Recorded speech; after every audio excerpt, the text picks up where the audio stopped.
Hey Big Brother fans, episode review for the episode 27. This was last night's episode, Wednesday's episode. I just can't get it together, can I? This eye is just affecting me, so try not to be too irritated by it. I'm sorry. This was the first time ever for McCrae, and he was nervous because he wasn't in control and he couldn't, he isn't in charge of his destiny.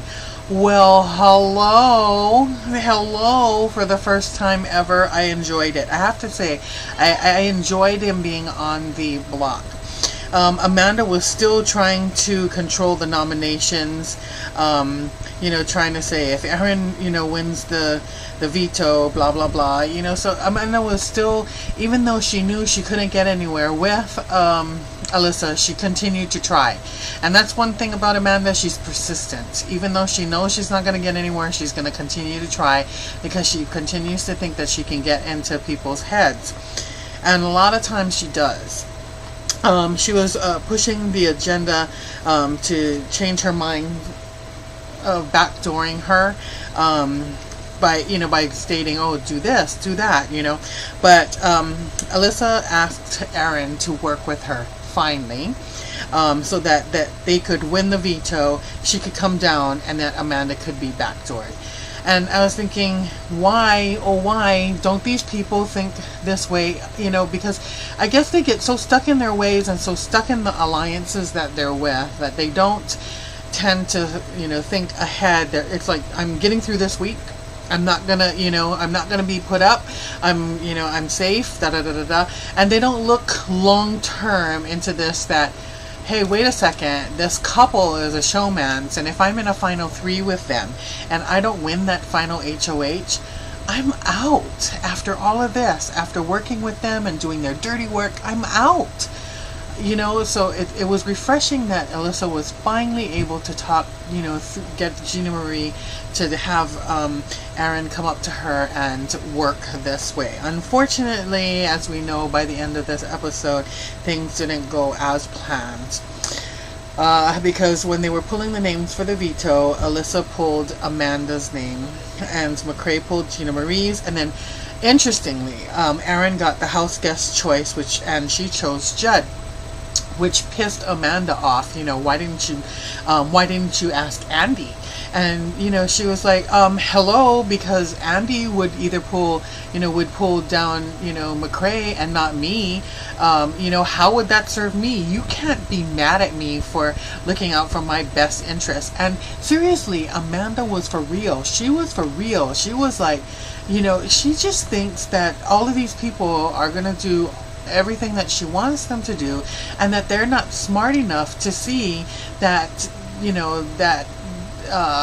helping the cause or the group doesn't always mean helping Amanda and McCrae. It means they need to start thinking for themselves. And so I'm glad that that Aaron stood up to her and was just like yeah, right. So Amanda, let's see, Amanda called out Gina Marie and Alyssa for talking game. No, really? These are the first 2 people ever in Big Brother history to ever talk game and shut up when a person walks into a room? Seriously? Is she really going to think that she can get away with calling someone out for talking game in the Big Brother house? Well, the fight ensues, and apparently Amanda has met her match twice. Alyssa, who won't listen to her and take and do her bidding as to who's going to be put up or who the replacement person is going to be, and she's met Gina Marie, who has a bigger mouth than she does, and apparently she backed down from that fight. I didn't see the entire thing on the feeds, so I don't know if that's really how it ended, but it sure looked like Amanda just tucked tail and ran. Amanda tried to sabotage Gina Marie by telling Alyssa that she talks more shit about her than even Aaron, and Alyssa was just like, oh, I'm fully aware of it. I mean, she's fully aware that no one in the house really cares for her, and she could care less. That's something that I don't think Amanda understands. Amanda is constantly worried that people are talking about her, that she's going to be the one on the block, and she it seems like she has the want for people to always like her or whatever. She can't see herself in a bad light. Like, we'll talk about it a little bit later, but she's concerned that she's being portrayed as a bully. Really? She can't see herself. She can't see that the way that she acts and does things are just not what normal human beings do to one another. So let's see. Amanda once again tries to get Alyssa to say she's not going to backdoor her, but Alyssa won't, and in fact starts laughing at her, not confirming anything at all. Amanda starts to cry, and oh well, too bad, so sad.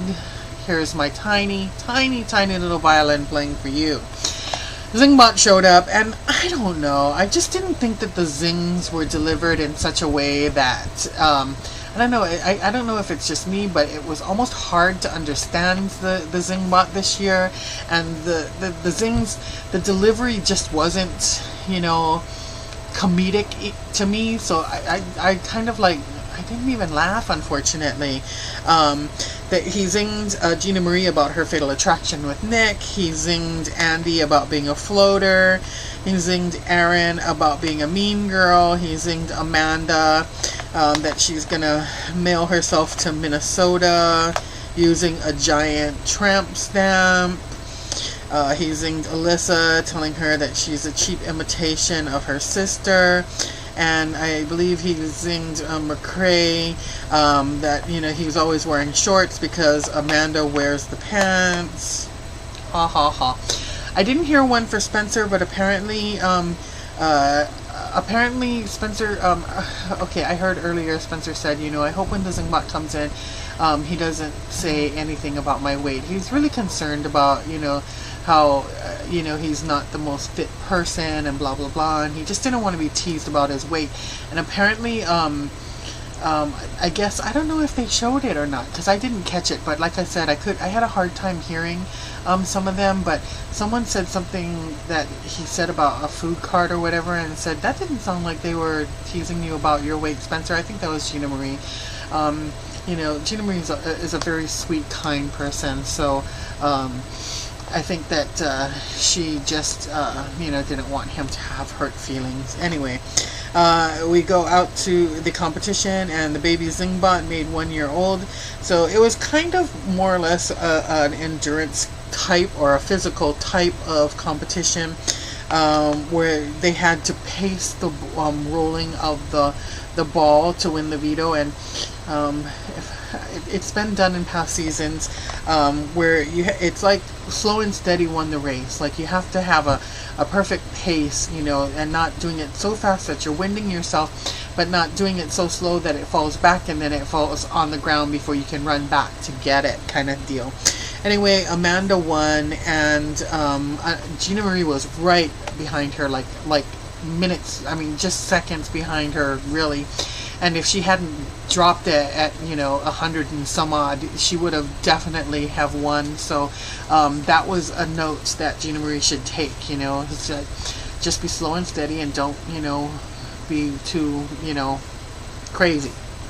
Anyway, Andy was now nervous that he was going to go up as a replacement, and he really did work at trying not to be put up. But Alyssa pretty much just said, this is the only way I can make sure by putting you up, because you're so favored in the game, that I can assure that Aaron is going to go home. Because once she wasn't able to backdoor Amanda, it then became, let's get, my main detractor out, because Aaron has always been the thorn in her side. So Alyssa was upset that her plan went sideways, so she decided that she was going to still mess with the McCranda army by putting up Andy, because she knew deep inside that Andy and Aaron were a part of Amanda and McCrae's team, and by having two of the four of them up there, they would have to choose which one was to stay and which one was to go. And it was interesting, to see where their loyalties lie at that point, whatever.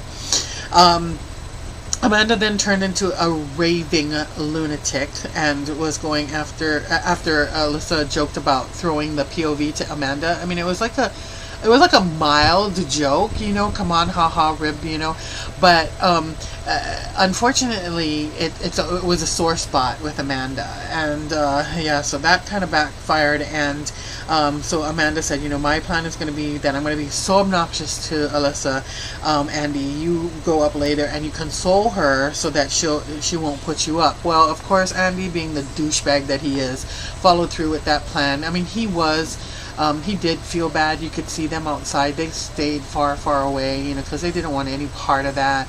So they stayed outside most of the day while Amanda did that antagonizing all day long with that party blower, just constantly blowing it in her face, in her ear when she was in the cockpit. And finally, thankfully, Alyssa, was lucky to have the HOH room, or it would have been way, way, way, way worse, because she was at least able to separate herself a little, and get away from the craziness.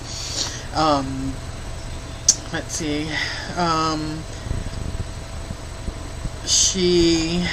So proving that Amanda's Jedi mind tricks don't work on Alyssa, Alyssa nominated Andy as the replacement. In her POV speech, sorry, I'm gonna sneeze. In her POV speech, Amanda said, "No one comes between me and my man." And Alyssa got up and said, Rachel would be insulted by using her, her line. And then Amanda then sunk to new levels by saying, "Sit down, trash," when she was the veriest one looking like trash in her shorty short shorts and her hooker heels. Andy then revealed that he was done with the alliance, which was the best thing I'd heard in some time. So that ends that episode, and now we're going to catch up with tonight's episode. Alright, talk to you later, bye.